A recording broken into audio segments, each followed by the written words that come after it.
ಆನೇಕಲ್ ತಾಲೂಕಿನ ಮುತ್ತಾನಲ್ಲೂರು ಗ್ರಾಮ ಪಂಚಾಯಿತಿಯ 2025-26ನೇ ಸಾಲಿನ ಮಕ್ಕಳ ಗ್ರಾಮಸಭೆ ಮತ್ತು ವಿಶೇಷ ಚೇತನರ ಸಮನ್ವಯ ಗ್ರಾಮಸಭೆಯನ್ನ ಗ್ರಾಮ ಪಂಚಾಯಿತಿ ಆವರಣದಲ್ಲಿ ಆಯೋಜಿಸಲಾಗಿತ್ತು. ಶಾಲೆಯಲ್ಲಿ ಶೌಚಾಲಯ ಸಮಸ್ಯೆ, ಶಾಲಾ ಮೈದಾನದಲ್ಲಿ ಸೂಕ್ತ ಭದ್ರತೆ ಇಲ್ಲ, ಗ್ರಾಮದಲ್ಲಿ ಬೀದಿ ನಾಯಿಗಳ ಹಾವಳಿ, ಕಸದ ಸಮಸ್ಯೆ, ಚರಂಡಿ ಸಮಸ್ಯೆ, ರಸ್ತೆ ಗುಂಡಿಗಳ ಸಮಸ್ಯೆ, ಈ ಎಲ್ಲಾ ಸಮಸ್ಯೆಗಳನ್ನ ಮುತ್ತಾನಲ್ಲೂರು ಗ್ರಾಮ ಪಂಚಾಯಿತಿ ವತಿಯಿಂದ ಆಯೋಜಿಸಿದ್ದ ಮಕ್ಕಳ ಗ್ರಾಮ ಸಭೆಯಲ್ಲಿ ಪಂಚಾಯಿತಿ ವ್ಯಾಪ್ತಿಯ ವಿವಿಧ ಸರ್ಕಾರಿ ಶಾಲೆಯ ವಿದ್ಯಾರ್ಥಿಗಳು ಕಾರ್ಡ್ಬೋರ್ಡ್ ಶೀಟ್ನಲ್ಲಿ ತಮ್ಮ ಸಮಸ್ಯೆಗಳ ಭಾವಚಿತ್ರವನ್ನ ಅಂಟಿಸಿ ಸಮಸ್ಯೆಗಳ ಬಗ್ಗೆ ಬೆಳಕು ಚೆಲ್ಲಿದ್ದು ವಿಶೇಷವಾಗಿತ್ತು. ವಿವಿಧ ಶಾಲೆಗಳ 250ಕ್ಕೂ ಹೆಚ್ಚು ಮಂದಿ ವಿದ್ಯಾರ್ಥಿಗಳು ಗ್ರಾಮ ಸಭೆಯಲ್ಲಿ ಪಾಲ್ಗೊಂಡಿದ್ದರು. ಹಾಗೆಯೇ ಕಾರ್ಯಕ್ರಮದಲ್ಲಿ ವಿದ್ಯಾರ್ಥಿಗಳ ಸಹಾಯಧನ, ವಿಶೇಷ ಚೇತನರ ಸಹಾಯಧನ, ವಿದ್ಯಾರ್ಥಿಗಳಿಗೆ ಸಮವಸ್ತ್ರ ವಿತರಣೆ ಹಾಗೂ ರೈತರಿಗೆ ಹಾಲಿನ ಪ್ರೋತ್ಸಾಹಧನ ವಿತರಿಸಲಾಯಿತು. ಇನ್ನು ಈ ಕಾರ್ಯಕ್ರಮದಲ್ಲಿ ಮುತ್ತಾನಲ್ಲೂರು ಗ್ರಾಮ ಪಂಚಾಯಿತಿ ಅಧ್ಯಕ್ಷೆ ನಾಗರತ್ನ ಕಾಂತರಾಜು, ಉಪಾಧ್ಯಕ್ಷೆ ಮಂಜುಳಾ ರಮೇಶ್ ರೆಡ್ಡಿ, ಸದಸ್ಯರಾದ ಸಿಂಗೇನ ಅಗ್ರಹಾರ, ಗೌರೇಶ್ ಚಿನ್ಮಯ ಸೇವಾ ಸಂಸ್ಥೆಯ ಅಧ್ಯಕ್ಷ ಡಾಕ್ಟರ್ ಚಿನ್ನಪ್ಪ ವೈ ಚಿಕ್ಕಹಾಗಡೆ, ಗ್ರಾಮ ಪಂಚಾಯಿತಿ ಅಭಿವೃದ್ಧಿ ಅಧಿಕಾರಿ ಶ್ರೀನಿವಾಸ್, ಸದಸ್ಯರಾದ ಜಯರಾಮ್ ಸರ್ಜಾ, ತೇಜಸ್ವಿನಿ ಸುಮಂಗಳ, ಶುಭಾ ಶ್ರೀಧರ್, ರಾಣಿ ನಾಗರಾಜು, ಸುವರ್ಣ ದಶರಥ್, ಉಮೇಶ್ ರವೀಂದ್ರ ಮತ್ತು ಮಂತ್ರ ಪ್ರತಿಷ್ಠಾನದ ಮೌನೇಶ್, ಖುಷ್ಬು, ಇನ್ವಾಲ್ವಾ ಸಂಸ್ಥೆಯ ವಾಣಿಶ್ರೀ ಉಪಸ್ಥಿತರಿದ್ದರು.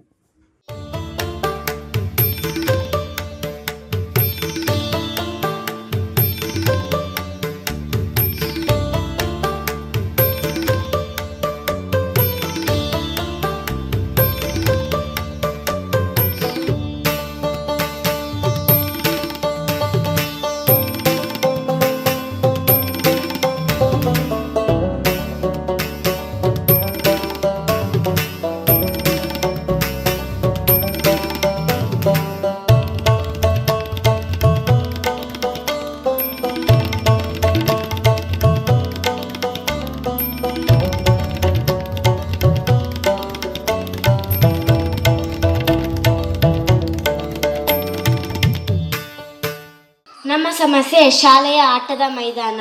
ನಮ್ಮ ಶಾಲೆಯಲ್ಲಿ ಆಟದ ಮೈದಾನ ಇದೆ, ಆದರೆ ಅದು ಬರೀ ಹೆಸ್ರಿಗೆ ಮಾತ್ರ ಆಟದ ಮೈದಾನ. ಸಾರ್ವಜನಿಕರ ಬಳಕೆಗೆ ಬಳಸ್ಕೊಳ್ತಿದ್ದಾರೆ. ಈಗ ಒಂದು ವರ್ಷ ಬರೋ ಗಣೇಶ ಪ್ರತಿಷ್ಠಾಪನೆಗೆ ಆಗಲಿ ಮತ್ತು ವಾಹನಗಳ ನಿಲ್ದಾಣಕ್ಕಾಗಲಿ ಬಳಸ್ಕೊಳ್ತಿದ್ದಾರೆ. ಇದರಿಂದ ನಮಗೆ ಆಟ ಆಡೋಕ್ಕೆ ತುಂಬ ತೊಂದರೆ ಆಗ್ತಿದೆ. ಶಾಲೆಯ ಒಳಗಡೆ ಆಟ ಆಡಿದ್ರೆ ಅಲ್ಲಿ ನಮ್ಮ ಸ್ಕೂಲ್ ಸ್ಟ್ರೆಂತು ತುಂಬ ಜಾಸ್ತಿ ಇರೋದ್ರಿಂದ ಇಕ್ಕಟ್ಟಾಗಿರುತ್ತೆ, ಆಟ ಆಡೋಕ್ಕೆ ಆಗಲ್ಲ. ಮತ್ತು ಇಲ್ಲಿ ಆಟ ಆಡೋದ್ರಿಂದ ರಸ್ತೆ ಇರುತ್ತೆ, ಮತ್ತು ಅಲ್ಲಿ ವಾಹನಗಳು ಓಡಾಡ್ತಾ ಇರ್ತವೆ.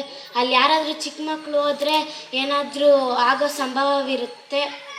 ಮತ್ತು ಈ ಪ್ರೋಗ್ರಾಮ್ ನಡೀತಿರೋದು ನಮ್ಮ ಆಟದ ಮೈದಾನದಲ್ಲೇ. ಸಾರ್ವಜನಿಕರು ಬಳಸ್ತಾ ಇರೋದ್ರಿಂದ ನಮ್ಗೆ ಆಟ ಆಡೋಕ್ಕೆ ಜಾಗ ಇಲ್ಲ. ಆದ್ದರಿಂದ ನೀವು ನಮ್ಮ ಆಟದ ಮೈದಾನ ಕಾಂಪೌಂಡ್ ಕಟ್ಕೊಡ್ಬೇಕಂತ ಕೇಳ್ತಾ ಇದ್ದೀನಿ. ನಿಮಗೆಲ್ಲ ಗೊತ್ತೇ ಇದೆ, ಗೌರ್ಮೆಂಟ್ 1ರಿಂದ 3ನೇ ಕ್ಲಾಸ್ವರೆಗೂ ನಲಿ ಕಲಿ ಅಂತ ಮಾಡಿದ್ದಾರೆ. ನಲಿ ಅಂದರೆ ನಲಿತಾ ಇರಬೇಕು, ಕಲಿ ಅಂದರೆ ಕಲಿತಾ ಇರಬೇಕು. ಆದರೆ ನಲಿಬೇಕಂದ್ರೆ ಆಟದ ಮೈದಾನದಲ್ಲಿ ಆಟ ಆಡಬೇಕು. ಆಟದ ಮೈದಾನ ಇಲ್ಲ ಇರೋದರಿಂದ ನೀವು ಆಟದ ಮೈದಾನವನ್ನು ಕಾಂಪೌಂಡ್ ಹಾಕಿ ಕಟ್ಕೊಡ್ಬೇಕಂತ ನಿಮ್ಮಲ್ಲಿ ಕೇಳ್ಕೊತಾ ಇದ್ದೇನೆ. ನನ್ನ ಸಮಸ್ಯೆ, ನಮ್ಮ ಶಾಲೆಯಲ್ಲಿ ಸ್ಪೋರ್ಟ್ಸ್ ಮೆಟೀರಿಯಲ್ಸ್ ಮತ್ತು ಡ್ರಮ್ ಸೆಟ್ ಇಲ್ಲ. ಆಟದ ಉಪಕರಣಗಳಿಲ್ಲದಿರೋದರಿಂದ ನಾವು ಆಟ ಆಡೋಕ್ಕಾಗ್ತಿಲ್ಲ, ಆಟದ ಅಭ್ಯಾಸ ಮಾಡೋಕ್ಕೂ ಆಗ್ತಿಲ್ಲ. ಅದೇ ರೀತಿ ಡ್ರಮ್ ಸೆಟ್ ಇಲ್ದಿರೋದಕ್ಕೆ ನಮ್ಮ ಶಾಲೆಯಲ್ಲಾಗೋ ಕಾರ್ಯಕ್ರಮಗಳಲ್ಲಿ ನುಡಿಸೋಕ್ಕಾಗ್ತಿಲ್ಲ. ಇದೇ ವರ್ಷದಲ್ಲಿ ಆಗಿರೋ ಆಗಸ್ಟ್ 15ರಲ್ಲಿ ನಮ್ಮ ಡ್ರಮ್ ಸೆಟ್ ಎಲ್ಲ ಹಾಳಾಗಿತ್ತು. ಆದರೆ ನಾವು ಅದನ್ನೆಲ್ಲ ರಿಪೇರಿ ಮಾಡ್ಕೊಂಡು ಊರು ಸುತ್ಕೊಂಡ್ಬಂದು ಕಾರ್ಯಕ್ರಮವನ್ನು ಮುಗಿಸಿದ್ವಿ. ಇದಕ್ಕೆ ನಿಮ್ಮ ಪರಿಹಾರ ಏನು? ಮೆಟೀರಿಯಲ್ಸ್ ಮತ್ತು ಡ್ರಮ್ ಸೆಟ್ನ ನಮ್ಮ ಶಾಲೆಗೆ ಆದಷ್ಟು ಬೇಗ ಒದಗಿಸಿ ಕೊಟ್ಟರೆ ನಾವು ಕೂಡ ಒಳ್ಳೆ ರೀತಿಯಲ್ಲಿ ಅಭ್ಯಾಸ ಮಾಡಿ ನಮ್ಮ ಶಾಲೆಗೆ ಮತ್ತು ನಮ್ಮ ಊರಿಗೆ ಒಳ್ಳೆಯ ಹೆಸರನ್ನು ತರಲು ಸಾಧ್ಯವಾಗುತ್ತದೆ. ಮತ್ತು ಮುಂದೆ ಬರುವ ಗಣರಾಜ್ಯೋತ್ಸವವನ್ನು ತುಂಬ ಸಂಭ್ರಮದಿಂದ ಆಚರಿಸಲು ಸಾಧ್ಯವಾಗುತ್ತದೆ. ನನಗೆ ಈ ಅವಕಾಶವನ್ನು ಕೊಟ್ಟ ನಿಮಗೆಲ್ಲರಿಗೂ ಧನ್ಯವಾದಗಳು. ನಾನು ತೆಗೆದುಕೊಂಡಿರೋ ಸಮಸ್ಯೆ, ನಮ್ಮ ಶಾಲೆಯಲ್ಲಿ ಶೌಚಾಲಯವು ನಮ್ಮ ಶಾಲೆಯಲ್ಲಿ 160 ಜನ ವಿದ್ಯಾರ್ಥಿಗಳಿದ್ದಾರೆ. ನಮ್ಮ ಶಾಲೆಯಲ್ಲಿ ಇರುವ ಶೌಚಾಲಯವು ಸಾಕಾಗುತ್ತಿಲ್ಲ. ಅದಕ್ಕಾಗಿ ನೀವು ನಮಗೆ ದೊಡ್ಡ ಶೌಚಾಲಯವನ್ನು ಒದಗಿಸಿಕೊಡಬೇಕೆಂದು ಕೇಳುತ್ತೇನೆ. ಈಗಿರುವ ಶೌಚಾಲಯದಲ್ಲಿ ನಲ್ಲಿಗಳ ಸೋರಿಕೆ ನೀರಿನ ನಲ್ಲಿಗಳಲ್ಲಿ ನೀರು ಸೋರಿಕೆ ಆಗುತ್ತಿರುವುದರಿಂದ ತುಂಬ ಕಷ್ಟ ಆಗುತ್ತಿದೆ. ಮತ್ತು ಶಿಕ್ಷಕರಿಗೆ ಬೇರೆಯ ಒಂದು ಶೌಚಾಲಯದ ವ್ಯವಸ್ಥೆಯನ್ನು ಮಾಡಿಕೊಡಬೇಕೆಂದು ತಮ್ಮಲ್ಲಿ ಕೇಳಿಕೊಳ್ಳುತ್ತೇನೆ. ನಾನು ತೆಗೆದುಕೊಂಡಿರುವ ಸಮಸ್ಯೆ ಬೀದಿ ನಾಯಿಗಳ ಹಾವಳಿ. ನಮ್ಮ ಊರಿನ ಸುತ್ತಮುತ್ತಲೂ ಬೀದಿ ನಾಯಿಗಳ ಜಾಸ್ತಿ ಆಗಿದೆ. ನಾವು ಓಡಾಡುವುದು ಕಷ್ಟ ಆಗುತ್ತಿದೆ. ಅದನ್ನು ಆದಷ್ಟು ಬೇಗ ಹಿಡಿದುಕೊಂಡು ಹೋಗಬೇಕೆಂದು ಕೇಳಿಕೊಳ್ಳುತ್ತೇನೆ. ನಾನು ತೆಗೆದುಕೊಂಡಿರುವ ಸಮಸ್ಯೆ ಫ್ಯಾನ್ ಸಮಸ್ಯೆ. ನಮ್ಮ ಕೊಠಡಿಗಳಲ್ಲಿ ಫ್ಯಾನ್ ಸೌಲಭ್ಯ ಇಲ್ಲ. ನಮಗೆ ನಮ್ಮ ಪ್ರತಿ ಕೊಠಡಿಗಳಲ್ಲೂ 20 ಮಕ್ಕಳಿಗಿಂತ ಹೆಚ್ಚು ಮಕ್ಕಳಿದ್ದಾರೆ, ವಿದ್ಯಾರ್ಥಿಗಳಿದ್ದು. ಬೇಸಿಗೆ ಸಮಯದಲ್ಲಿ ಕುತ್ಕೊಂಡು ಪಾಠ ಕೇಳೋಕ್ಕಾಗ್ತಿಲ್ಲ. ಅದಕ್ಕೆ ನಿಮ್ಮ ಅನಿಸಿಕೆ ಏನು? ನಾನು ತೆಗೆದುಕೊಂಡಿರುವ ಸಮಸ್ಯೆ ಚರಂಡಿ ಸಮಸ್ಯೆ. ನಮ್ಮ ಊರಿನಲ್ಲಿ ನಮ್ಮ ಮನೆ ಹತ್ರ ಚರಂಡಿ ಇಲ್ಲ, ಆದರೆ ಅಕ್ಕಪಕ್ಕ ಇದೆ. ಅದು ತುಂಬ ಗಲೀಜಿನಿಂದ ತುಂಬಿದೆ. ನೀರು ಸರಳವಾಗಿ ಹರಿದು ಹೋಗುತ್ತಿಲ್ಲ. ನಿಂತಲ್ಲೇ ನಿಂತು ತುಂಬ ವಾಸನೆ ಮತ್ತು ಸೊಳ್ಳೆಗಳೆಲ್ಲ ಉತ್ಪತ್ತಿ ಆಗ್ತಾಯಿದೆ. ಚಿಕ್ಕ ಮಕ್ಕಳಿಗೆಲ್ಲ ಕಚ್ಚಿದ್ರೆ ಡೆಂಗು ಮಲೇರಿಯಾ ಬರೋ ಚಾನ್ಸಸ್ ಕೂಡ ಇರುತ್ತೆ. ಮತ್ತು ಅದನ್ನು ನೀರು ಸರಳವಾಗಿ ಹರಿದು ಹೋಗ್ತಾಯಿಲ್ಲ. ನಿಂತಲ್ಲೇ ನಿಂತು ರೋಡಾಗ ಹೋಗೋರೆಲ್ಲ ಮುಖ ಮುಚ್ಕೊಂಡು ಹೋಗ್ತಿದ್ದಾರೆ. ನಾನು ತೆಗೆದುಕೊಂಡಿರುವ ಸಮಸ್ಯೆ ಕಸದ ಸಮಸ್ಯೆ. ನಾವು ಬರೋ ಅಂಥ ದಾರಿಯಲ್ಲಿ ಕಸ ಹಾಕಿರ್ತಾರೆ. ಅದರಿಂದ ನಮಗೆ ಆರೋಗ್ಯದ ಸಮಸ್ಯೆ ಆಗ್ಬೋದು. ಅಲ್ಲಿ ಓಡಾಡ್ತಾರಲ್ಲ ಅವ್ರಿಗೆ ಕೆಟ್ಟ ವಾಸನೆ ಬರುತ್ತೆ. ಅಲ್ಲಿ ಓಡಾಡೋಕ್ಕಾಗೋದಿಲ್ಲ. ಮತ್ತು ನಾಯಿಗಳು ರಾತ್ರಿಯಲ್ಲಿ ಕಸ ಚೆಲ್ಲಾಪಿಲ್ಲಿ ಮಾಡ್ತವೆ, ಹಾಗೆ ರಸ್ತೆಯಲ್ಲಿ ಹಾಕ್ತವೆ. ಆಗ ಮಳೆ ಬಂದಾಗ ನಾವು ಅಲ್ಲಿ ಓಡಾಡೋಕ್ಕಾಗೋದಿಲ್ಲ, ಜಾರಿ ಬೀಳ್ತೀವಿ. ಇದಕ್ಕೆ ನಿಮ್ಮ ಅನಿಸಿಕೆ? ನಮ್ಮ ಸಮಸ್ಯೆ ರಸ್ತೆ ಸಮಸ್ಯೆ. ಗೋಪಸಂದ್ರದಿಂದ ಮುತ್ತನಲ್ಲೂರು ಶಾಲೆಗೆ ಬಹಳ ಮಕ್ಕಳು ಬರ್ತಾರೆ. ರಸ್ತೆಗಳು ಸರಿಯಿಲ್ಲ, ತುಂಬ ಹಾಳಾಗಿವೆ. ಮಳೆಗಾಲದಲ್ಲಿ ಯಾವ್ದು ಗುಂಡಿ ಅಂತ ತಿಳಿಯೋದೇ ಇಲ್ಲ. ಕೆಲವೊಂದ್ಸರಿ ಬಿದ್ದಿದ್ದೀನಿ ಕೂಡ. ಬೇಸಿಗೆಗಾಲದಲ್ಲಿ ದೊಡ್ಡ ದೊಡ್ಡ ಟಿಪ್ಪರ್ ಲಾರಿಗಳೆಲ್ಲ ಓಡಾಡ್ತವೆ. ಧೂಳಿನ ಸಮಸ್ಯೆ ಜಾಸ್ತಿ ಆಗುತ್ತೆ. ನಮ್ಗೆ ಅಲ್ಲಿಂದ ಬರೋಕ್ಕೆ ತುಂಬ ಭಯ ಆಗುತ್ತೆ. ಅದಕ್ಕೆ ನಿಮ್ಮ ಪರಿಹಾರ? ಬಟ್ಟೆ ಏನು ಗಲೀಜಾಗಲ್ಲ, ನಮ್ಮ ಆರೋಗ್ಯನೂ ಚೆನ್ನಾಗಿರುತ್ತೆ, ಧೂಳಿನ ಸಮಸ್ಯೆನೂ ಸ್ವಲ್ಪ ಕಮ್ಮಿ ಆಗುತ್ತೆ. ನಮ್ಗೆ ರಸ್ತೆಯಿಂದ ಬರೋಕ್ಕೆ ಏನು ಭಯ ಆಗಲ್ಲ. ನಾನು ತೆಗೆದುಕೊಳ್ಳಿರುವ ಸಮಸ್ಯೆ ರೋಡಿನ ಸಮಸ್ಯೆ. ನಮ್ಮ ಊರಿನಲ್ಲಿ ರೋಡು ಹಾಳಾಗಿದೆ ಮತ್ತು ಹಳ್ಳ ಬಿದ್ದಿದೆ. ಮಳೆ ಬಂದಾಗ ಅದು ಕೆರೆನೋ ಅಥವಾ ರಸ್ತೆನೋ ಗೊತ್ತಾಗೋದಿಲ್ಲ. ಜನರು ಮತ್ತು ಮಕ್ಕಳು ಗಾಡಿಗಳು ಓಡಾಡೋದಕ್ಕೆ ಕಷ್ಟವಾಗುತ್ತಿದೆ. ನಮ್ಮ ಶಾಲೆಯಲ್ಲಿ ಪಂಚಾಯಿತಿ ಕಡೆಯಿಂದ ಕಾಂಪೌಂಡ್ ಕಟ್ಟಿಸಿದ್ದಕ್ಕೆ ಎಲ್ಲರಿಗೂ ಧನ್ಯವಾದಗಳು. ಹಾಗೂ ನಮ್ಮ ಶಾಲೆಯಲ್ಲಿ ಶೌಚಾಲಯ ಬೀಳೋಗಿದೆ. ನಮ್ಮ ಶಾಲೆಯಲ್ಲಿ ನಾವು ಫ್ರೆಂಡ್ಸ್ ಜೊತೆ ಎಲ್ಲ ಹೋದರೆ ವಾಶ್ರೂಮಲ್ಲಿ ಗೋಡೆ ಮುಟ್ಟೋಷ್ಟೊತ್ತು ಭಯ ಆಗುತ್ತೆ. ಮೇಡಮ್ ಅವ್ರಿಗೂ ಧನ್ಯವಾದಗಳು. ನಮ್ಮ ಸಮಸ್ಯೆ, ನಮ್ಮ ಶಾಲೆಯಲ್ಲಿ ಆಫೀಸ್ ರೂಮಲ್ಲಿ ಮೇಲ್ಛಾವಣಿ ಮಳೆ ಬಂದಾಗೆಲ್ಲ ಬೀಳುತ್ತಾ ಇದೆ. ಹಾಗೂ ಕಿಟಕಿಗಳೆಲ್ಲ ಬಿದ್ದು ಹೋಗಿವೆ. ಅವು ಕಿಟಕಿ ಆಗೋಕ್ಕಾಗ್ತಾ ಇಲ್ಲ. ಅದನ್ನು ಸರಿ ಮಾಡಿಕೊಡ್ಬೇಕು. ಹಾಗೂ ನಮ್ಮ ಶಾಲೆಯಲ್ಲಿ ಒಂದು ರೂಮ್ ಹಾಳಾಗಿದೆ, ಅದನ್ನು ಸರಿ ಮಾಡಿಸ್ಕೊಡ್ಬೇಕು. ಇದಕ್ಕೆ ನಿಮ್ಮ ಗೇಟಿನ ಮತ್ತು ನಲ್ಲಿ. ಗೇಟಿನ ಬೇರೆ ಮಕ್ಕಳು ಬಂದು ಕ್ರಿಕೆಟ್ ಆಡುತ್ತಾರೆ, ನಲ್ಲಿ ಎಲ್ಲ ಕಿತ್ತಾಕುತ್ತಾರೆ. ಅದಕ್ಕಾಗಿ ನಮ್ಮ ಶಾಲೆಯಲ್ಲಿ 33 ವಿದ್ಯಾರ್ಥಿಗಳು ಓದುತ್ತಿದ್ದಾರೆ. ನಮ್ಮ ಶಾಲೆಯಲ್ಲಿ ಆಟದ ಮೈದಾನವಿಲ್ಲ. ಆಟದ ಮೈದಾನ ಮಾಡಿಕೊಡಬೇಕೆಂದು ಕೇಳಿಕೊಳ್ಳುತ್ತಿದ್ದೇನೆ. ವಿದ್ಯಾರ್ಥಿಗಳಿಗೆ ವಿದ್ಯಾರ್ಥಿ ವೇತನ ಮತ್ತು ವಿಕಲಚೇತನರಿಗೆ ಸಹಕಾರವನ್ನು ಕೊಡ್ತಕ್ಕಂಥದ್ದು, ಕ್ರೀಡಾ ಸಾಮಗ್ರಿಗಳನ್ನು ಕೊಡ್ತಕ್ಕಂಥದ್ದು, ಹೈನುಗಾರಿಕೆಗೆ ಸಹಕಾರವನ್ನು ಮಾಡ್ತಕ್ಕಂಥ ಹಲವಾರು ಕಾರ್ಯಕ್ರಮಗಳನ್ನು ಸಹೋದರಿ ಹೇಳ್ತಾ ಇದ್ರು. ನಮ್ಮ ಗ್ರಾಮ ಪಂಚಾಯಿತಿಯ ಕೊನೆಯ ಕಾರ್ಯಕ್ರಮ ಅಂತ. ಮತ್ತು ನಾನಾದರೂ ವಿಷಾದದಿಂದ ಹೇಳ್ತೇನೆ, ಗ್ರಾಮ ಪಂಚಾಯಿತಿಗಳು ಕೂಡ ಇನ್ನು ಮುಂದೆ ಆನೇಕಲ್ ತಾಲೂಕಿನಲ್ಲಿ ಇದೇ ಕೊನೆ ಅಂದ್ಕೊತೀನಿ. ಯಾಕಂತೇಳಿದರೆ ಇವತ್ತಿನ ಕಾಲಘಟ್ಟದಲ್ಲಿ ಆನೇಕಲ್ ತಾಲೂಕಲ್ಲಿ ನಮ್ಮದು ಬೆಳೀತಿರ್ತಕ್ಕಂಥ ಅತಿ ವೇಗವಾಗಿ ಬೆಳೀತಕ್ಕಂಥ ಬೆಂಗಳೂರಿಗೆ ಹತ್ತಿರದಲ್ಲಿದ್ದರೂ ಕೂಡ ಎಲ್ಲೋ ಒಂದು ಕಡೆ ನನಗಾದರೂ ಇನ್ನೂ ಸ್ವಲ್ಪ ದಿನ ಗ್ರಾಮ ಪಂಚಾಯತಿಗಳಾಗಿ ಇದ್ದಿದ್ದರೆ ಇವತ್ತು ಭಾಳಷ್ಟು ಜನ ನಮ್ಮ ಸಹೋದರರು ರಾಜಕೀಯವಾಗಿ ಅಧಿಕಾರವನ್ನು ಪಡ್ಕೊಳ್ಳಲಿಕ್ಕೆ ಅವಕಾಶಗಳಿತ್ತು. ಇವತ್ತು ಗ್ರಾಮ ಪಂಚಾಯತಿಗಳು ಭಾಳ ಮಕ್ಕಳು ವೇದಿಕೆ ಹತ್ರ ಬಂದು ಭಾಳಷ್ಟು ಸಮಸ್ಯೆಗಳನ್ನು ಹೇಳಿದ್ರು.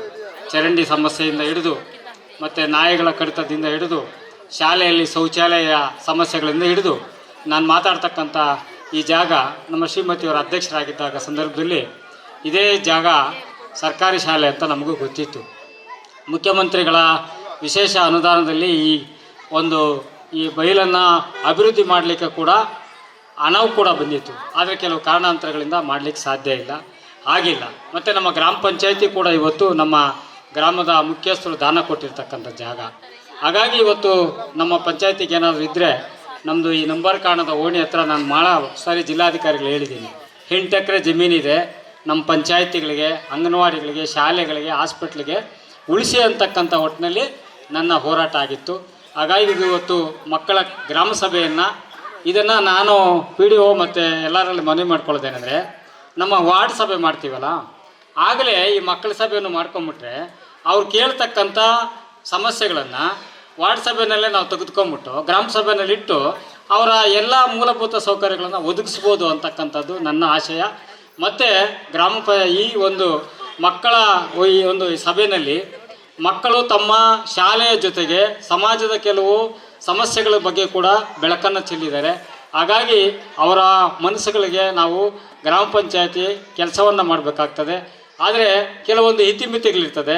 ಆ ಹುಡುಗ ಯಾರೋ ಕೇಳ್ದ, ದೊಡ್ಡ ದೊಡ್ಡ ಹಳ್ಳಗಳೆಲ್ಲ ಬಿದ್ದೋಗ್ಬಿಟ್ಟೈತೆ, ರೋಡ್ ಮಾಡೋಕ್ಕಾಗ್ತದೆ ಅಂತ. ಮತ್ತು ಮಕ್ಕಳಲ್ಲಿ ಮನವಿ ಮಾಡ್ಕೊಳ್ಳೋದೇನೆಂದರೆ, ನೀವೆಲ್ಲ ಸಮಸ್ಯೆಗಳನ್ನು ಕೇಳಿದ್ರಿ, ಗ್ರಾಮ ಪಂಚಾಯತಿ ನಮಗೆಲ್ಲ ಹಿಂಗೆ ಮಾಡಿಕೊಡ್ಬೇಕು ಅಂತ. ಆದರೆ ನಮ್ಮದು ಮಕ್ಕಳದು ಸಮಾಜದಲ್ಲಿರ್ತಕ್ಕಂಥ ನಮ್ಮದು ಕೂಡ ಪಾತ್ರ ಇದೆಯಲ್ಲ, ಅದಕ್ಕೆ ಮಕ್ಕಳಾದಂಥ ನಾವು ಏನು ಮಾಡಬೇಕಂದ್ರೆ ಪರಿಸರವನ್ನು ಇವತ್ತು ಯಾರೋ ಕಲುಷಿತ ಮಾಡ್ತಾಯಿದ್ದಾರೆ ಅಂತ ಹೇಳ್ತಾರಲ್ಲ, ಅಂಥವರಲ್ಲಿ ನಾವು ಕೂಡ ಈಗಿನ ಕಾಲದಲ್ಲೇ ಪರಿಸರವನ್ನು, ಶುದ್ಧ ಪರಿಸರವನ್ನು ಕಾಪಾಡ್ತಕ್ಕಂಥದ್ದು ಬಾಲ್ಯದಲ್ಲಿ ರೂಢಿಸ್ಕೋಬೇಕಾಗ್ತದೆ. ಮತ್ತು ನಮ್ಮ ಗುರು ಹಿರಿಯರಿಗೆ, ವಿದ್ಯೆ ಕಲಿಸಿದಂಥ ಗುರು ಹಿರಿಯರಿಗೆ ನಾವು ಅವರಿಗೆ ಋಣಿಯಾಗಿರಬೇಕಾಗ್ತದೆ. ನಾವು ಉತ್ತಮವಾದ ವ್ಯಕ್ತಿಗಳಾಗಬೇಕು ಮತ್ತು ಉತ್ತಮವಾದ ಪರಿಸರವನ್ನು ಉಳಿಸಬೇಕು. ರೈತರನ್ನು, ದೇಶ ಕಾಯುವತಕ್ಕಂಥ ಯೋಧರನ್ನು ನಾವು ನೆನೆಯಬೇಕಾಗ್ತದೆ. ಬಾಲ್ಯದಲ್ಲೇ ಸಮಾಜ, ಧರ್ಮ ಮತ್ತು ಸಾಮಾಜಿಕ ಚಿಂತೆಗಳನ್ನು ಮೈಗೂಡಿಸ್ಕೊಳ್ಬೇಕು. ನಮ್ಮ ಓದು ಏನಂತ ಆಗ್ಬೇಕಂತ ಹೇಳಿದ್ರೆ, ಓದು ನಮಗೆ ಕೆಲಸ ಸಿಗಬೇಕು ಅಂತಲ್ಲ, ನಾವು ಸಮಾಜದಲ್ಲಿ ಹೆಂಗೆ ಬದುಕಬೇಕು, ಸಂಸ್ಕಾರವಂತರಾಗಿ ಬದುಕಲಿಕ್ಕೆ ಈ ಶಿಕ್ಷಣ ಭಾಳ ಮುಖ್ಯ. ಈ ಓದುವ ಕಾಲದಲ್ಲಿ ನಾವೊಂದು ಗಿಡನ ನೆಟ್ಟಾಗ ಅದಕ್ಕೆ ಒಂದು ಕೋಲನ್ನು ನೆಡ್ತೀವಿ. ಕಾರಣ ಏನಂದರೆ ಆ ಗಿಡ ನೇರವಾಗಿ ಬೆಳೀಲಿ ಅಂತ. ಹಾಗೆ ನಮ್ಮ ಬಾಲ್ಯದಲ್ಲಿ ನಮಗೆ ಉತ್ತಮ ಸಂಸ್ಕಾರ, ಆಚಾರ ವಿಚಾರಗಳನ್ನು ಕಲಿತಾಗ ಸಮಾಜದಲ್ಲಿ ಒಳ್ಳೆಯ ವ್ಯಕ್ತಿಗಳಾಗ್ತಾಯಿದ್ದೀವಿ. ಆದರೆ ಇವತ್ತು ಸ್ವಾರ್ಥವಾದ ಸಮಾಜದಲ್ಲಿ ನಾವೆಲ್ಲ ಕೂಡಿದ್ದೀವಿ. ಹಂಗಾಗಿ ಬಾಲ್ಯದಲ್ಲಿ ಒಂದು ಒಳ್ಳೆಯ ವಿಚಾರವನ್ನು ಗುರುಗಳಿಗೆ, ಸಮಾಜಕ್ಕೆ ನಮ್ಮದೇ ಆದ ಕೊಡುಗೆಯನ್ನು ಕೊಡೋಣ ಅಂತ ಹೇಳ್ತಾ, ಇವತ್ತು ನಮ್ಮ ಮುತ್ತನಲ್ಲೂರು ಗ್ರಾಮ ಪಂಚಾಯಿತಿಯಲ್ಲಿ ಭಾಳ ವಿಶೇಷವಾದ ಕಾರ್ಯಕ್ರಮವನ್ನು ಆಯೋಜನೆ ಮಾಡಿದ್ವಿ. ಇವತ್ತು ಮುತ್ತನಲ್ಲೂರು ಗ್ರಾಮ ಪಂಚಾಯಿತಿ ಮಕ್ಕಳ ಗ್ರಾಮ ಸಭೆ ಮತ್ತು ವಿಶೇಷ ಚೇತನರ ಸಮನ್ವಯ ಗ್ರಾಮ ಸಭೆ ಮತ್ತು ಪ್ರಥಮ ಮತ್ತು ದ್ವಿತೀಯ ಮತ್ತು ಪದವೀಧರರಿಗೆ ಒಂದು ಧನ ಸಹಾಯನ ಮಾಡುವ ಮುಖಾಂತರ ಭಾಳ ಅರ್ಥಪೂರ್ಣ ಕಾರ್ಯಕ್ರಮವನ್ನು ಮಾಡಿದ್ವಿ. ಈ ಒಂದು ಕಾರ್ಯಕ್ರಮದ ಅಧ್ಯಕ್ಷತೆಯನ್ನು ವಹಿಸಿದಂಥ ನಮ್ಮ ಸಹೋದರಿಯಾದಂಥ ಗ್ರಾಮ ಪಂಚಾಯತ್ ಅಧ್ಯಕ್ಷರಾದಂಥ ನಾಗರತ್ನಕ್ಕವರು, ಉಪಾಧ್ಯಕ್ಷರಾದಂಥ ಮಂಜುಳಕ್ಕವರು ಮತ್ತು ಮಾಜಿ ಗ್ರಾಮ ಪಂಚಾಯತಿ ಅಧ್ಯಕ್ಷರಾದಂಥ ನಮ್ಮ ಸಹೋದರಿ ಸಮಾನಾದಂಥ ನನ್ನ ತೇಜಕ್ಕವರು ಮತ್ತು ನನ್ನ ಆತ್ಮೀಯ ಮಿತ್ರ ಜಯರಾಮ್ ಸರ್ಜಾ, ಉಮೇಶು ಮತ್ತು ಎಲ್ಲ ಸದಸ್ಯರುಗಳು ಒಳಗೊಂಡು ನಾವು ಒಂದು ಒಮ್ಮತದಿಂದ ಈ ಒಂದು ಸಭೆಯನ್ನು ಆಯೋಜನೆ ಮಾಡಿದ್ದೀವಿ. ಇವತ್ತು ಗ್ರಾಮ ಸಭೆಗಳು ನಡೆಯುತ್ತೆ. ಅನೇಕ ಬೇರೆ ಬೇರೆ ಗ್ರಾಮ ಪಂಚಾಯತಿಗಳಲ್ಲಿ ಬೇರೆ ಬೇರೆ ಕೆಲಸಗಳಾಗುತ್ತೆ. ನಮ್ಮ ಮುತ್ತನೂರು ಗ್ರಾಮ ಪಂಚಾಯತಿ ನಮ್ಮ ಹೆಮ್ಮೆ ಅಂತ ಏನಂತ ಹೇಳಿದ್ರೆ, 8 ಗ್ರಾಮಗಳಿಗೆ ಎಲ್ಲ ವಿದ್ಯಾರ್ಥಿ ಅಂತ ಹೇಳಿದ್ರೆ PUC ವಿದ್ಯಾರ್ಥಿಗಳಿಗೆ ಮತ್ತು ಪದವಿ ಪೂರ್ವ ಡಿಗ್ರಿ ವಿದ್ಯಾರ್ಥಿಗಳಿಗೆ ಒಂದು ಆರ್ಥಿಕ ಸಹಾಯ ಆಗಿರ್ಬೋದು ಮತ್ತು ವಿಶೇಷ ಚೇತನರಿಗೆ ಈ ಏನು ಅಂಗವಿಕಲರು ಇರ್ತಾರೆ ಅವರಿಗೆ ಎಲ್ಲರನ್ನು ಗುರುತಿಸಿ ಸುಮಾರು ಒಂದು 250ಕ್ಕೂ ಹೆಚ್ಚು ವಿದ್ಯಾರ್ಥಿಗಳು ಮತ್ತು ಒಂದು ಅಂಗವಿಕಲರು ಎಷ್ಟಪ್ಪ ಒಂದು 65ರಿಂದ 70 ಜನ ಅಂಗವಿಕಲರಿಗೆ ಧನ ಸಹಾಯ ಮಾಡುವ ಮುಖಾಂತರ ಈ ಒಂದು ಇಡೀ ನಮ್ಮ ಆನೇಕಲ್ ತಾಲೂಕಲ್ಲಿ ನಮ್ಮ ಮುತ್ತನಲ್ಲೂರು ಗ್ರಾಮ ಪಂಚಾಯತಿಯಲ್ಲಿ ಇದೊಂದು ವಿಶೇಷವಾದ ಕಾರ್ಯಕ್ರಮವನ್ನು ಆಯೋಜನೆ ಮಾಡಿ ಎಲ್ಲ ಮಕ್ಕಳು ಬಂದಿದ್ದರು. ಮತ್ತು ವಿಶೇಷವಾಗಿ ಶಿಕ್ಷಕರು ಇವತ್ತು ಶಿಕ್ಷಕರ ಒಂದು ಏನು ಇಲ್ಲಿ ಎಲ್ಲರನ್ನೂ ಕರೆಸಿ ಅವರಿಗೆ ಒಂದು ಕಾರ್ಯಕ್ರಮ ಮಾಡಿ ಕಾರ್ಯಕ್ರಮ ಯಶಸ್ವಿಯಾಗಿದೆ. ಇಂತಹ ಕಾರ್ಯಕ್ರಮಗಳನ್ನ ಪ್ರತಿಯೊಂದು ಗ್ರಾಮ ಪಂಚಾಯತಿಯಲ್ಲಿ ಮಾಡಬೇಕಂತ ನಾನು ಈ ಮೂಲಕ ಮಾಧ್ಯಮ ಮೂಲಕ ಕೇಳ್ಕೊತೀನಿ. ಯಾಕಂತ ಹೇಳಿದ್ರೆ ಗ್ರಾಮಗಳಲ್ಲಿ ಬರೀ ಗ್ರಾಮ ಪಂಚಾಯತಿ ಕೆಲಸ ಕಾರ್ಯಗಳೇ ಅಲ್ಲ, ಮಕ್ಕಳನ್ನ ಯೋಗಕ್ಷೇಮನೂ ಭಾಳ ಮುಖ್ಯ. ವಿಶೇಷವಾಗಿ ಶಾಲೆಗೆ ಒತ್ತನ್ನು ಕೊಡಬೇಕು. ಶಾಲೆಯಲ್ಲಿ ಏನೇ ಒಂದು ತೊಂದರೆ ಆದಾಗ ಗ್ರಾಮ ಪಂಚಾಯತಿ ಅದನ್ನು ವಿಶೇಷವಾಗಿ ಮುಂದೆ ನಿಂತ್ಕೊಂಡು ಮಾಡುವಂಥ ಕೆಲಸವನ್ನು ನಾವೆಲ್ಲ ಪ್ರಾಮಾಣಿಕವಾಗಿ 19 ಜನ ಸದಸ್ಯರು ಮಾಡ್ಕೊಂಬರ್ತಾ ಇದ್ದೀವಿ. ಪ್ರತಿ ವರ್ಷ ಮಕ್ಕಳಿಗೆ ಧನ ಸಹಾಯ ಮಾಡುವ ಮುಖಾಂತರ ಒಂದು ಕಾರ್ಯಕ್ರಮವನ್ನು, ಅರ್ಥಪೂರ್ಣವಾದ ಕಾರ್ಯಕ್ರಮವನ್ನು ಮಾಡಿದ್ದೀವಿ. ಕಾರ್ಯಕ್ರಮ ಯಶಸ್ವಿಯಾಗಿದೆ. ಇದು ಕೊನೆಯ ಕಾರ್ಯಕ್ರಮ. ಇನ್ನು ಕಾರ್ಯಕ್ರಮಗಳಿರುತ್ತೆ, ಮತ್ತು ಗ್ರಾಮ ಸಭೆ, ಮಕ್ಕಳ ಗ್ರಾಮ ಸಭೆ ಇದು ಕೊನೆ ಕಾರ್ಯಕ್ರಮ ಆಗಿರೋದ್ರಿಂದ ಎಲ್ಲ ಬಂದಂಥ ಮಕ್ಕಳಿಗೆ ಮುಂದಿನ ದಿನಗಳಲ್ಲಿ ಅವರು ಒಳ್ಳೆಯ ಸಂಸ್ಕಾರವಾಗಿ ಒಳ್ಳೆ ವಿದ್ಯೆ ಸದ್ಬುದ್ಧಿ ಕೊಡಲಿ ಅಂತ ನಮ್ಮ ಮುತಾನೂರು ಗ್ರಾಮ ಪಂಚಾಯತಿಯಿಂದ ಹೇಳಲಿಕ್ಕೆ ಇಷ್ಟಪಡ್ತೀವಿ. ನೇರವಾಗಿ ಅವ್ರ ಖಾತೆಗೆ ಹೋಗ್ತದೆ, ಯಾರಿಗೂ ಚೆಕ್ಕು ಕೊಟ್ಟಿಲ್ಲ. RTGS ಮುಖಾಂತರ ನೇರವಾಗಿ, ಯಾಕಂದರೆ ಬೇರೆ ಯಾರಿಗೂ ತಾರತಮ್ಯ ಆಗಬಾರ್ದು, ಇದು ಬೇರೆ ರೀತಿಯಲ್ಲಿ ಸದ್ಬಳಕೆ ಆಗಬಾರ್ದು ಅನ್ನೋ ಒಂದು ನಿಟ್ಟಿನಲ್ಲಿ ನಾವೆಲ್ಲ ಗ್ರಾಮ ಪಂಚಾಯತಿ ಸದಸ್ಯರು ಸೇರಿ ಅವರು ಬ್ಯಾಂಕ್ ಖಾತೆಗೇ ನೇರವಾಗಿ ಹೋಗ್ಬೇಕಂತ ಮಾಡಿದ್ದೀವಿ. ನನಗಂತೂ ಭಾಳ ಸಂತೋಷದ ವಿಚಾರ ಈ ಒಂದು ಕಾರ್ಯಕ್ರಮ. ಹಾಗಾಗಿ ಎಲ್ಲ ಬಂದಂಥ ಮಕ್ಕಳಿಗೆ, ಶಿಕ್ಷಕರಿಗೆ ಮತ್ತು ಎಲ್ಲ ಸಾರ್ವಜನಿಕರಿಗೆ ಶುಭವನ್ನು ಕೋರೋಕ್ಕೆ ನಾನು ಇಷ್ಟಪಡ್ತೀನಿ. ನಮಸ್ಕಾರ. ಗ್ರಾಮ ಸಭೆ ಅಂತ ಯಾಕಂತ ಹೇಳಿದ್ರೆ ನನ್ನ ಮಕ್ಕಳಲ್ಲೇ ತುಂಬ ಖುಷಿ ಅಂತ ಹೇಳೋಕ್ಕೆ ಇಷ್ಟಪಡ್ತೀನಿ. ಯಾಕಂದರೆ ಇದು ತುಂಬ ಹೆಚ್ಚಿನ ಸಂಖ್ಯೆಯಲ್ಲಿ ಎಲ್ಲ ಮಕ್ಕಳು ಭಾಗವಹಿಸಿದ್ದಾರೆ. ಹಾಗೆ ಕಾಲೇಜ್ ಮಕ್ಕಳಾಗಿರ್ಬೋದು, ಅಂಗವಿಕಲರಾಗಿರ್ಬೋದು. ಹಾಗಾಗಿ ಅವ್ರಿಗೆಲ್ಲನೂ ನಾನು ಧನ್ಯವಾದ ಹೇಳೋಕ್ಕೆ ಇಷ್ಟಪಡ್ತೀನಿ. ಯಾಕಂತ ಹೇಳಿದ್ರೆ ನಮ್ಮ ಪಂಚಾಯತಿ ಕಡೆಯಿಂದ ಏನು ಸೌಲಭ್ಯ ಐತೋ ಆ ಮಕ್ಕಳು ಏನು ಕೇಳ್ತಾರೋ ನಾವು 19 ಜನ ಮಾಡ್ಕೊಡ್ತೀರಂತ ನಾನು ಹೇಳ್ತಾ ಇದ್ದೀನಿ. ಹಾಗೆಯೇ ನಮ್ಮ ಗೌರ್ಮೆಂಟ್ ಸ್ಕೂಲು ಟೀಚರ್ಸ್ಗೆ ನಾನು ವಂದನೆಗಳನ್ನು ಅರ್ಪಿಸ್ತಾ ಇದ್ದೀನಿ. ಯಾಕಂತ ಹೇಳಿದ್ರೆ ಒಂದು ಮಗು ಪೋಷಣೆ ಮಾಡಬೇಕಂದ್ರೆ ನಾವು ಒಂದು ಮಗುನ ನಾವು ರೆಡಿ ಮಾಡಬೇಕಂದ್ರೆ ನಮ್ಮ ಮನೇಲಿ ಎಷ್ಟು ಕಷ್ಟ ಆಗುತ್ತೆ. ಆದರೆ ನಾವು ಅಷ್ಟು ಮಕ್ಕಳನ್ನ ತಮ್ಮ ಮಕ್ಕಳನ್ನ ಭಾವಿಸಿ ಅವ್ರಿಗೆ ಯಾವ ಥರ ವಿದ್ಯಾಭ್ಯಾಸ ಕೊಡಬೇಕು, ಯಾವ ಥರ ಬುದ್ಧಿ ಕೊಡಬೇಕು, ಎಲ್ಲ ಥರನೂ ನಮ್ಮ ಟೀಚರ್ಸು ಪೇರೆಂಟ್ಸ್ಗಿನ್ನ ಹೆಚ್ಚಿನ ಆದ್ಯತೆ ತಗೊಂಡು ನಮ್ಮ ಟೀಚರ್ಸು ಅವ್ರನ್ನ ಯಾವ ಥರ ಬೆಳೆಸಬೇಕು ಮಕ್ಕಳನ್ನ ಅಂತ ಹೇಳಿ ನಮ್ಮ ಟೀಚರ್ಸ್ ಮಾಡೋದಕ್ಕೆ ಟೀಚರ್ಸ್ಗೆ ನಾನು ವಂದನೆಗಳನ್ನು ಹೇಳ್ತಾ ಇದ್ದೀನಿ. ಹಾಗಲ್ಲೇ ನಮ್ಮ ಗ್ರಾಮಸ್ಥರಿಗೂ ಸಹ ನಾನು ವಂದನೆಗಳನ್ನು ತಿಳಿಸ್ತಾ ಇದ್ದೀನಿ. ನಮ್ಮ ಕೈಯಲ್ಲಿ ಏನಾಗುತ್ತೋ ನಮ್ಮ 19 ಜನ ಇವಾಗ ಮಕ್ಕಳು ಏನೇನು ಬೇಡಿಕೆ ಇಟ್ಟಿದ್ದಾರೋ ಅದೆಲ್ಲನೂ ನಮ್ಮ 19 ಜನನೂ ಸೇರಿ ಮಾತಾಡಿಬಿಟ್ಟು ನಾವು ಮಕ್ಕಳಿಗೆ ಏನು ಬೇಕೋ ನಾವು ಆದ್ಯತೆ ಕೊಡ್ತೀವಿ.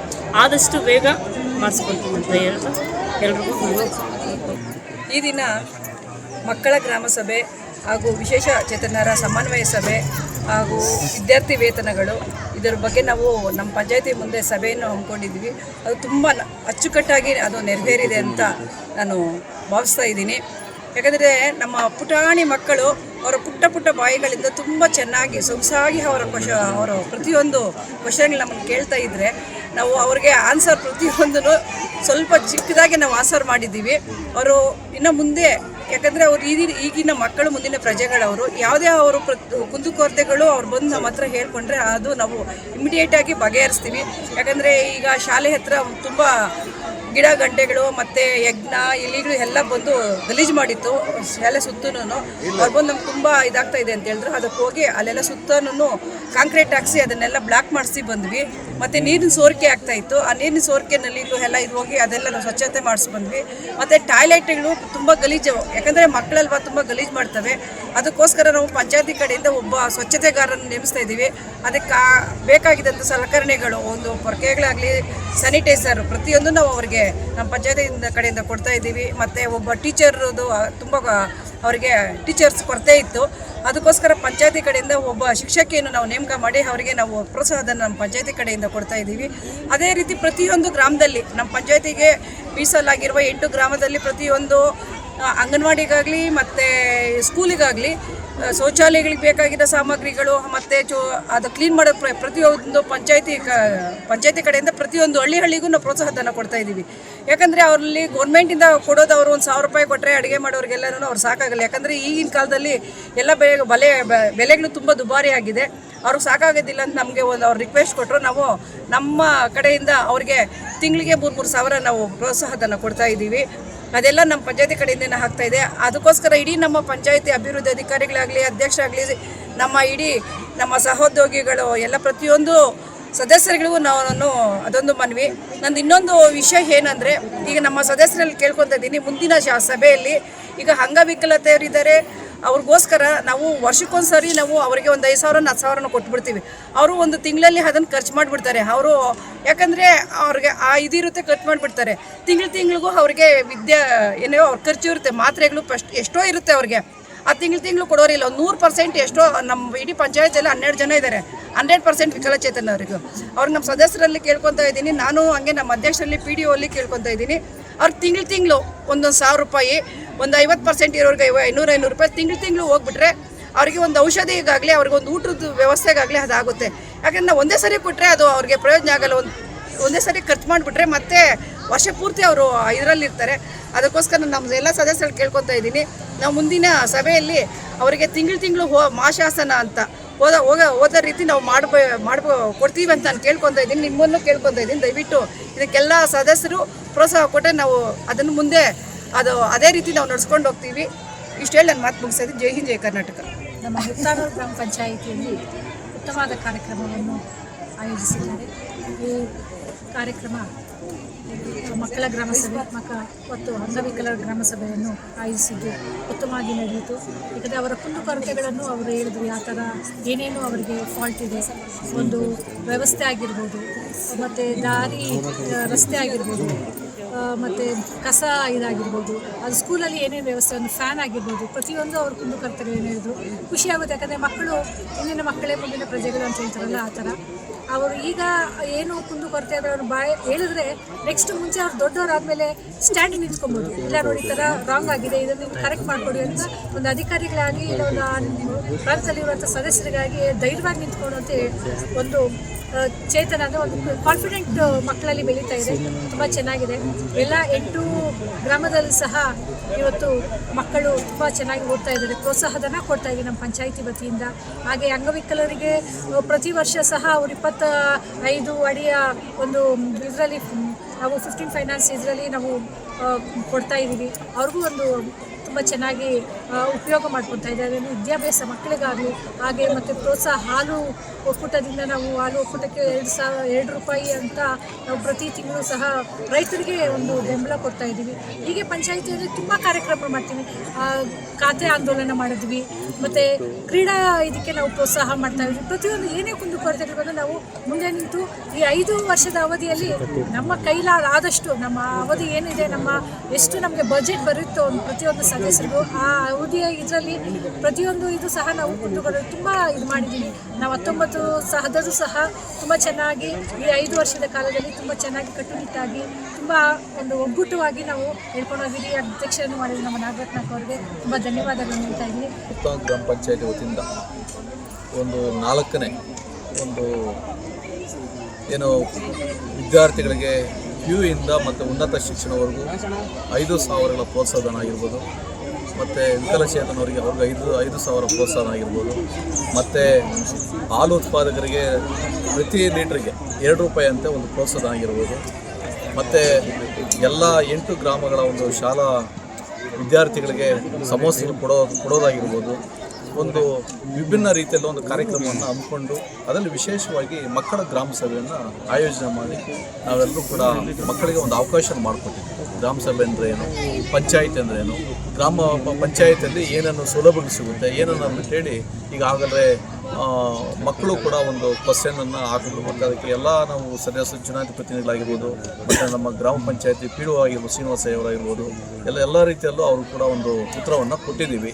ಮುಂದಿನ ದಿನಗಳಲ್ಲಿ ಅವರು ಏನು ಸೌಲಭ್ಯಗಳನ್ನು ಹೇಳಿದ್ದಾರೆ, ಮುಂದಿನ ದಿನಗಳಲ್ಲಿ ಅದನ್ನು ನಾವು ಒಳ್ಳೆಯ ಕೆಲಸ ಕಾರ್ಯಗಳನ್ನು ಮಾಡಿಕೊಡ್ತೇವೆ ಅಂತ ಹೇಳಿ, ಮತ್ತು ಮುಂದಿನ ದಿನಗಳಲ್ಲಿ ಕೂಡ ನಾವು ಈಗಾಗಲೇ ನಾವು ಕ್ರೀಡೆ ಇದು ಕ್ರಿಕೆಟ್ ಆಗಿರ್ಬೋದು, ವಾಲಿಬಾಲ್ ಆಗಿರ್ಬೋದು, ಎಲ್ರಿಗೂ ಕೂಡ ಅವರಿಗೆ ಒಂದು ಕ್ರಿಕೆಟ್ ಮತ್ತು ವಾಲಿಬಾಲ್ ಕಿಟ್ಗಳನ್ನು ಕೊಟ್ಟಿದ್ದೀವಿ. ಅದೇ ರೀತಿಯಲ್ಲಿ ಇನ್ನೂ ಹೆಚ್ಚಿನ ಒಂದು ಕೆಲಸಗಳನ್ನು ಅವರಿಗೆ ಮಾಡಿಕೊಡ್ತೇವೆ ಅಂತ ಹೇಳಿ ನಾವು ಎಲ್ಲರೂ ಕೂಡ ಒಂದು 19 ಜನ ನಿರ್ಣಯ ಮಾಡಿ ಒಂದು ಕಾರ್ಯಕ್ರಮವನ್ನು ವಿಶೇಷವಾದ ಒಂದು ಕಾರ್ಯಕ್ರಮವನ್ನು ಮಾಡಿದ್ದೀವಿ. ಎಲ್ಲರಿಗೂ ಕೂಡ ಧನ್ಯವಾದಗಳು.